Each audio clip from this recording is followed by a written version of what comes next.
बिस्मिल्लाहिर्रहमानिर्रहीम अस्सलाम वालेकुम। कितना तुसीं वधिया, उम्मीद करदी है सब खैरियत ना होणगे। अज मैं बना रही हाँ फ्रूट सैलड, बहुत ही मज़ेदार बनता वा और सिंपल जी रेसिपी है। इन्नी मज़ेदार इहदा सैलड बनावांगे और फ्रूट सैलड तो बहुत ज़बरदस्त हुंदा। इहदी रेसिपी मैं तुहानू शेयर करूँगी। क्रीम लई आ, ठीक है ना, मैं क्रीम का पैक ले लिया, कोई भी क्रीम ले सकते हैं तुसीं। हाफ पैक ही पाऊँगी, ठीक है ना। बहुत ही मज़ेदार इहदा टेस्ट आएगा और बहुत ही मज़ेदार इहदी रेसिपी है ना। उम्मीद अज दी रेसिपी तुहानू जरूर पसंद आएगी। मेरे चैनल को सबसक्राइब नहीं किया तो जल्दी ना सबसक्राइब कर लो। और मायोनीज़ पाऊँगी इहदे विच 3 चम्मच, ठीक है ना। बहुत ही प्यारा जायका इहदा भी आएगा।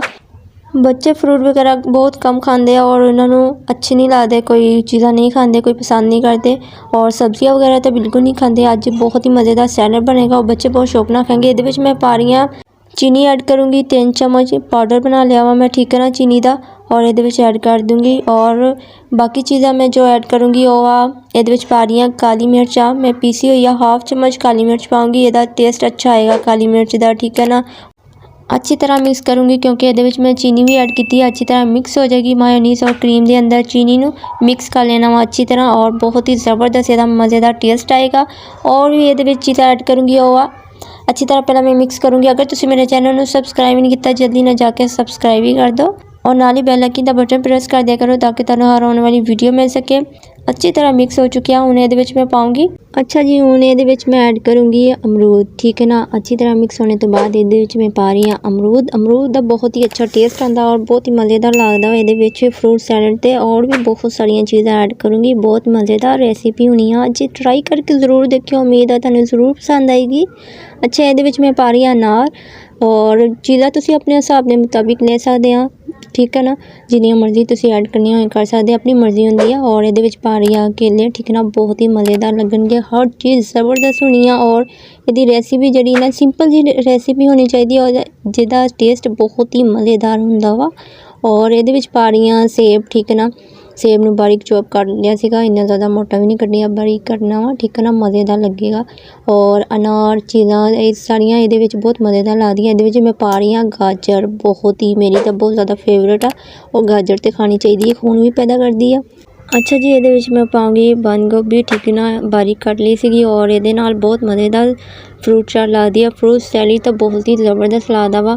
और बाकी चीज़ा बाद ऐड करूँगी, पहले मैं अच्छी तरह मिक्स करूँगी, ठीक है ना। बर्तन में चेंज कर लिया सी ताकि अच्छी तरह मिक्स हो जाए और अच्छी तरह मिक्स करूँगी। बहुत ही मज़ेदार इसका जायका आएगा, बहुत सिंपल जी रेसिपी का इन्ना ज़बरदस्त टेस्ट होएगा ना, बहुत ही मज़ेदार लगती है। मेरे चैनल को सबसक्राइब नहीं किया तो जल्दी ना जाके मेरे चैनल को सबसक्राइब कर दो और नाल ही बैल आइकन का बटन प्रेस कर दिओ ताकि तुहानू हर आने वाली वीडियो मिल सके।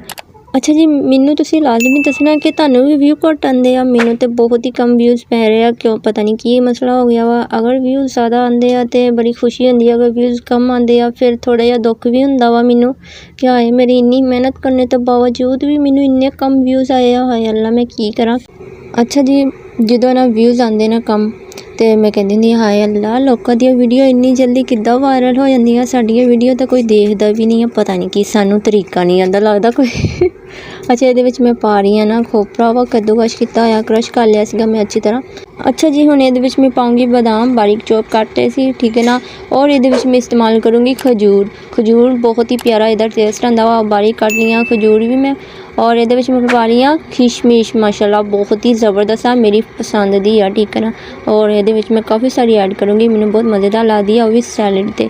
और अच्छी तरह मिक्स करूँगी, मिक्स करने तो बाद बहुत ही प्यारा इसका टेस्ट होएगा और टेस्ट करके भी देखांगे, देखने में बहुत ही प्यारी लुक है इसकी। और यदा चक्सेदार रेसिपी का जरा राज है ना यही है कि सिंपल जी चीज़ा ना तो उदा टेस्ट बहुत ही अलग होंगे। अच्छा, कोई सिंपल जी बिल्कुल सादी और सिंपल रेसिपी होंगी है ना जी, उदा टेस्ट है ना इन्ना मज़ेदार होंदा वा ना कि माशाल्लाह बहुत ही मज़ेदार लगती है। और मेरी तो फेवरेट आ, मैनू बहुत ज़्यादा पसंद आ। उम्मीद है तुहानू भी पसंद आएगी। मेरी रेसिपी तो हो चुकी है रेडी, मेरी रेसिपी तो हो चुकी है रेडी और उम्मीद है तुहानू भी पसंद आएगी। मेरे चैनल को सबसक्राइब नहीं किया तो जल्दी ना जाके सबसक्राइब कर दो और नाल ही बैल आइकन का बटन प्रेस कर दिओ ताकि तुहानू हर आने वाली वीडियो मिल सके। माशाल्लाह बहुत ही अच्छी लुक है और इसका टेस्ट है ना इन्ना ज़बरदस्त है, ट्राई करके ज़रूर देखियो, उम्मीद है तुहानू भी पसंद आएगी।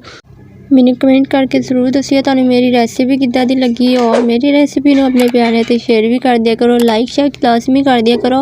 अपना बहुत सारा ख्याल रखियो, असीं फिर मिलांगे नवे चस्के दे नाल, नवी रेसिपी दे नाल। ओके, अल्लाह हाफिज़।